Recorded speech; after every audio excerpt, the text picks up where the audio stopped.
దేశంలోనే ఏపీ అభివృద్ధిలో అగ్రగామిగా నిలిపేందుకు సీఎం చంద్రబాబు ఎంతో కృషి చేస్తున్నారని టీడీపీ కాకినాడ జిల్లా అధ్యక్షుడు జ్యోతుల నవీన్ అన్నారు.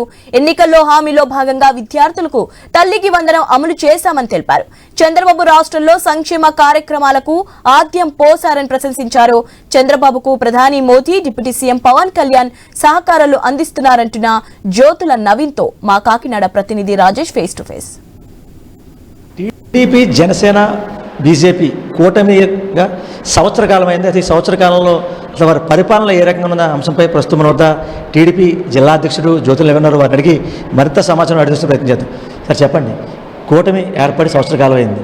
సంవత్సర కాలంలో మీరు ఎన్నికల ముందు వివిధ హామీలు ఇచ్చారు ప్రజల్లోకి. అసలు హామీలు ఎలా నెరవేరుస్తున్నారు, అసలు ప్రజల్లోకి ఎలా వెళ్ళారు, సంవత్సర కాలం ఏం చేశారు? ఖచ్చితంగా ఏ రాజకీయ పార్టీ అన్నీ ఎన్నికల ముందు కొన్ని హామీలు ఇవ్వడం జరుగుతుంది. దాన్ని నెరవేర్చుకునే దిశగానే ప్రయత్నం జరుగుతాయి.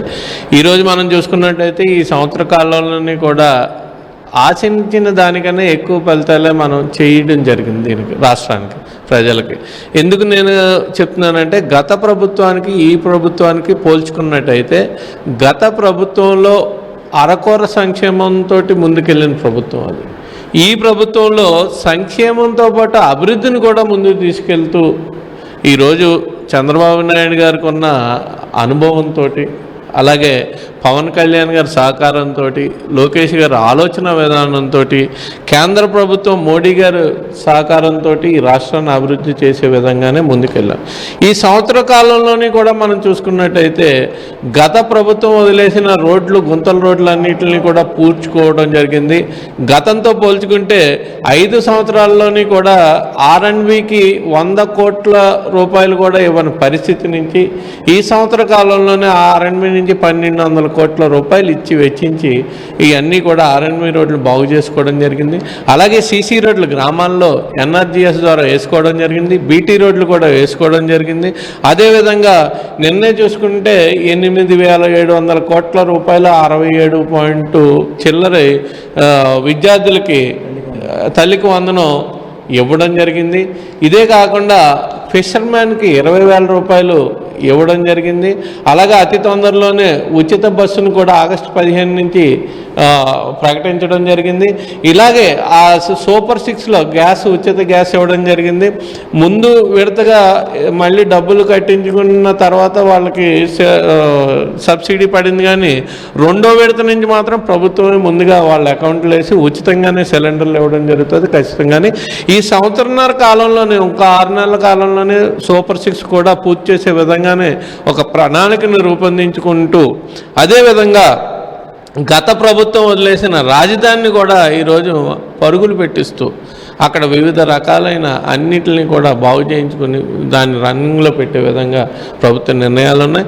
పోలవరాన్ని చూసుకున్నట్టయితే మొత్తానికి వదిలేయడం జరిగింది. వాళ్ళు ఈ రోజున మళ్ళీ పోలవరాన్ని కూడా పరుగులు పెట్టించడం జరుగుతుంది. మనం చూస్తాం, అంటే కూటమి ప్రభుత్వం 3 పార్టీలుగా జనసేన, బీజేపీ, టీడీపీ ఎలక్షన్స్ ముందు అలాగే ఇప్పటికి కూడా వాళ్ళంతా మమేకం ముందుకెళ్తున్నారు. అంటే ఒక టీడీపీ, మీరు జిల్లా అధ్యక్షుడు వారు, మిగతా పార్టీలతో మమేకం ఏ రకంగా ముందుకెళ్తున్నారు? ఖచ్చితంగా పార్టీ ఆదేశాలు, పార్టీ కార్యక్రమాలు తెలుగుదేశం పార్టీ విడిగా చేసుకుంటాం, కానీ ప్రభుత్వ పరంగా ఏ కార్యక్రమాలు వచ్చినా సరే కూటమి అందరి నాయకుల్ని కలిసి వాటిని కార్యక్రమాలని ప్రోటోకాల్ ప్రకారం ముందుకు తీసుకెళ్ళడం జరుగుతుంది. అందున మీకు చూసుకున్నట్టయితే అక్కడ చంద్రబాబు నాయుడు గారు, పవన్ కళ్యాణ్ గారు కూడా ఒక దృఢ సంకల్పంతో ఇంకొక 10 సంవత్సరాలు కూడా మేము కలిసి ముందుకెళ్ళాలని వాళ్ళిద్దరూ నిర్ణయం తీసుకున్న తర్వాత వాళ్ళ ఆలోచనలకు అనుగుణంగానే ప్రతి కార్యకర్త నిర్ణయం కూడా ఉంటుంది, నాయకుడి నిర్ణయం ఉంటుంది. ఖచ్చితంగా సంవత్సర కాలంలో కూటమి ప్రభుత్వం వచ్చింది, అభివృద్ధి మేము చేసిన సూపర్ 6 పథకాల్లో అన్నీ చేసుకుని వెళ్తున్నామని చెప్పి టీడీపీ నేతలు చెప్తున్నారు. అదంతా అవాస్తవం అని చెప్పి వైసీపీ వాళ్ళు బుక్ ఒకటి ఏర్పాటు చేసి బుక్ కూడా ప్రజల్లో తీసుకొచ్చిన పరిస్థితి. మరి దాని రకంగా చూడొచ్చు. ఈరోజు ఖచ్చితంగా మీ ద్వారా నేను అడుగుతున్నాను, వైసీపీ వాళ్ళని బుక్ రిలీజ్ చేశారు కదా, ఆ బుక్ అయితే నేను చూడలేదు. ప్రెస్ వాళ్ళు ఎవరన్నా చూస్తుంటే నాకు చూపిస్తే ఏమున్నాయో చూస్తాను ఖచ్చితంగానే. నాకు తెలిసింది ఏంటంటే బుక్ రిలీజ్ చేసామని లోపల పెట్టేసుకున్నారు తప్పితే వాళ్ళు బయటికి చెప్పడానికి ఏముంది, ఏం చేయలేదని చెప్తారు. ఈ రోడ్లు వేయలేదని చెప్తారా, రాజధాని పనులు ఆగిపోయాయని చెప్తారా, లేకపోతే 1వ తారీఖు జీతాలు పట్టలేదని చెప్పగలుగుతారా, లేకపోతే సంక్షేమ పథకాలు ఈ అభివృద్ధి జరగట్లేదని చెప్తారు? ఏం చెప్పగలుగుతారు? ఈ సంవత్సర కాలంలోనే మీరు గతంలో చేసిన తప్పులన్నింటినీ సరిదిద్దుకుని సరిచేసి ప్రభుత్వాన్ని నడిపించే దిశగా చంద్రబాబు నాయుడు గారు చేస్తున్నారంటే మీరు ఏం తప్పు ఎత్తి చూపిస్తారు ఈరోజు? సరే, పార్టీ అభివృద్ధి దిశగా కానీ లేకపోతే పార్టీ బలోపేతం చేయడం కానీ ఒక జిల్లా అధ్యక్షుడిగా అంటే టీడీపీ కూటమి అలాగే బీజేపీ సంబంధించి పార్టీ మమేకి ముందుకెళ్తున్నాయి అంటే మరింత బలోపేతం చేయడానికి మీ అడుగులు ఏ రకంగా అయిపోతున్నారు? ఖచ్చితంగా అపోజిషన్లో ఉన్నప్పుడు ఒకలాగా ఉంటుంది, ప్రభుత్వం ఏర్పడిన తర్వాత ఒకలాగా ఉంటుంది పార్టీ పరిస్థితి.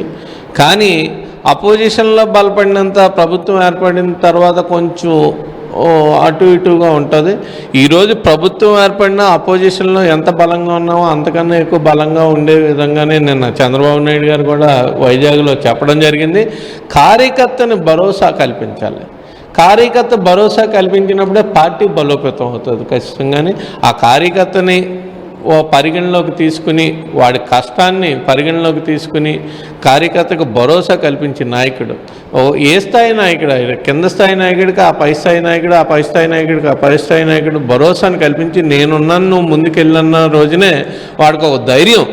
వాళ్ళు పెద్దగా ఆశించేసేది కూడా ఏముండదు, అందరికీ పదవులు వచ్చాయో లేకపోతే ఇంకోటి వచ్చాయో, కానీ మేము ఉన్నాం నీ వెనకాలని ఒక భరోసాను కల్పించినట్టయితే మళ్ళీ ప్రభుత్వం ఏర్పడే దిశగానే కార్యకర్త కష్టపడతాడు. కాబట్టి కార్యకర్తను కాపాడుకోవాల్సిన అవసరం ప్రతి ఒక్క నాయకుడికి ఉంది, పార్టీకి ఉందని మీ ద్వారా నేను తెలియజేసుకుంటున్నాను.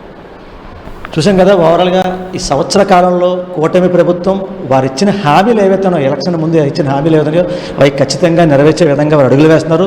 సూపర్ 6 పథకంలో కూడా ఇచ్చిన ప్రతి పథకాన్ని కూడా ప్రజల్లోకి తీసుకెళ్తూ ఓ పక్క తల్లికి వందనం అలాగే ఫ్రీ బస్ ప్రతిదీ కూడా ప్రజలకు చేకూరే విధంగా కూడా ప్రభుత్వం అడుగులు వేస్తుంది. అలాగే కూటమి ప్రభుత్వం బీజేపీ జనసేన టీడీపీ కూడా ముగ్గురు కూడా మమేకై ముందుకెళ్తున్నామని చెప్పి ఎవరైతే టీడీపీ జిల్లా అధ్యక్షుడు జ్యోతుల నవీన్ చెప్పే పరిస్థితి.